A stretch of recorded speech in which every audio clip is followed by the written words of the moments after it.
and we talked about mold or fungus kind of colonizing.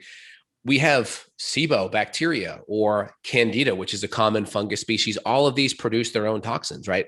Mycotoxins are produced from Candida as well. And these can create, whether it's acetaldehyde causing a drunk feeling, or making you feel drowsy and brain foggy and tired, or affecting the mitochondria, or whether it's endotoxin produced by H. pylori or some kind of a bacterial overgrowth, whether it's Citrobacter, Prevotella, Pseudomonas, right? All these different types of bacteria. These things can affect, obviously, gut permeability. And when we affect gut permeability, we automatically have a negative effect on our immune system, because the more permeable our gut is, the more undigested foods, the more these mycotoxins or endotoxins get in our bloodstream.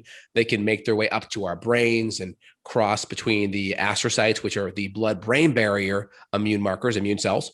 And once they're in their brain, they can create immune reactions, and they can activate our microglial cells, and these can create brain fog issues, mood issues, maybe sleep issues. And of course, people have mold. One of the most common symptoms is this like disequilibrium, brain fog type of scenario. Is that one of the symptoms you notice the most frequently, Evan? Totally. Yeah. It's not Yeah. fun, but I'm slowly recovering. And my oat test did show I had candida, and my diet's clean. So I'm basically animal based plus some nuts and some berries here and there.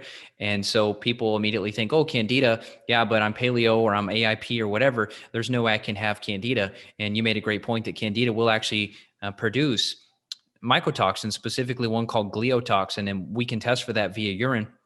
Aspergillus mold also makes it. So if you see super high gliotoxin and you're super spacey, we know that that could be from a water damaged building, but it also could be from candida. But yeah, if you look on Dr. Shoemaker's website, Surviving Mold, or Neil Nathan's book, Toxic, those are great resources to look for symptoms. We put it on our intake form now. That's how we justify testing it, is we just have those symptoms on there, and we just have people check it off on the form. And anytime we see more than 3 symptoms checked off in the last 6 months, we just immediately say, okay, we need to run for urinary mycotoxins. And I'll tell you, pretty much 9.9 out of 10 times, if they check, and then we test, the mycotoxins are there. And then that gives people the confidence that we're doing the appropriate binders and the appropriate protocol to address it. Yeah. And for me, a lot of times out of the gates, when I see a lot of these cognitive issues, I just wait and see and look at how much of the foundational things we're going to do improve it.